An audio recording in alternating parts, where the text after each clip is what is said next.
नमस्कार दोस्तों, स्वागत है आपका आपके अपने YouTube चैनल हिडन नॉलेज पर।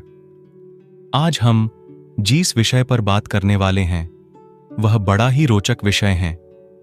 हम आज कॉकरोच के बारे में बात करेंगे, जिसका सारा जीवन कुछ सच्ची बातें और मिथकों से भरा हुआ है। कॉकरोच न केवल अपने भयानक व्यवहार और बदसूरत दिखने के लिए जाने जाते हैं, बल्कि वे आपको मिलने वाले सबसे लचीले कीड़ों में से एक भी हैं। भले ही आपने पहले कभी कॉकरोच को करीब से नहीं देखा हो, आपने शायद यह प्रसिद्ध मिथक सुना होगा कि वे एकमात्र जानवर हैं जो परमाणु विस्फोट से बच सकते हैं। विज्ञान एक ऐसा विषय है जिसके रहस्य बहुत से लोग नहीं जानते हैं। इस विषय पर जितना अधिक शोध किया जाता है, उतनी ही अधिक जिज्ञासा बढ़ती है। आज हम आपको ऐसे ही कुछ वैज्ञानिक रहस्यों के बारे में बताने जा रहे हैं। आइए इसके बारे में और जानते हैं। कॉकरोच एक छोटा सा कीटक है। कॉकरोचों से निकलने वाले हानिकारक पदार्थों के कारण डायरिया या खाद्य विषबाधा संभव है। मनुष्य और अनगिनत अन्य जानवरों के सिर उनके शरीर से अलग कर दिए जाते हैं, जिससे वे मौके पर ही मर जाते हैं। हालांकि कॉकरोच लगभग 1 महीने तक जीवित रह सकते हैं, भले ही उनका सिर टूट जाए। कॉकरोच को अपने शरीर में रक्तचाप का कोई अंदाजा नहीं होता, इसलिए उसे कोई फर्क नहीं पड़ता कि उसका सिर फट गया है। साथ ही एक बार खाना खाने के बाद यह कॉकरोच के लिए लगभग 1 महीने तक टिकता है। बेशक सिर उड़ जाने के बाद भी यह कई दिनों तक जीवित रह सकता है।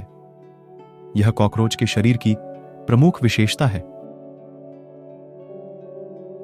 छुपी हुई जगहों पर कॉकरोच आसानी से दिख जाते हैं। घर की रसोई में भी अक्सर कॉकरोच देखने को मिल जाते हैं। तिलचट्टे का संचार तंत्र ऐसा होता है कि वे अपने शरीर के प्रत्येक भाग में छोटे छोटे छिद्रों से सांस लेते हैं। यही कारण है कि तिलचट्टे 1 सप्ताह या उससे अधिक समय तक जीवित रह सकते हैं। कॉकरोच केवल मुंह से ही पानी पी सकते हैं, इसीलिए वे पानी की कमी के कारण मर जाते हैं। मिथकों की उत्पत्ति कैसे हुई? 1945 में हिरोशिमा बम के बाद प्रारंभिक रिपोर्ट से पता चला कि कॉकरोच जीवित रहने के लिए मलबे में घूमते देखे गए थे। हालांकि आप सोच सकते हैं कि यह ठोस सबूत है, यह पूरी कहानी नहीं बताता है, लेकिन किसी भी और सभी परमाणु विस्फोटों को कवर करने के लिए मिथक को बढ़ने दिया गया। यह डर कि कॉकरोच पृथ्वी पर कब्जा कर लेंगे वास्तविक से कहीं अधिक निकला, लेकिन मिथ बस्टर्स टीम ने डिस्कवरी चैनल पर प्रसारित एक एपिसोड में इसे खत्म कर दिया। कॉकरोच और विकिरण। जैसा कि यह पता चला है, कॉकरोच बड़ी मात्रा में विकिरण का सामना कर सकते हैं। यही वजह है कि 1945 की बमबारी में कई लोग बच गए। हालांकि वे अविनाशी नहीं हैं। मिथबस्टर्स द्वारा किए गए परीक्षणों में कुछ जर्मन कॉकरोचों को विकिरण के विभिन्न स्तरों के संपर्क में लाया गया। यह देखने के लिए कि उन्हें ठीक होने में कितना समय लगा, वह बहुत था। 1000 रेडी लगभग 10 मिनट में काम कर देगी, लेकिन 1 लाख रेडी के संपर्क में आने से कॉकरोच हार गए। फिर यह विनाशकारी साक्ष्य की तरह लगता है, लेकिन परमाणु विस्फोट सिर्फ विकिरण नहीं है, गर्मी भी है।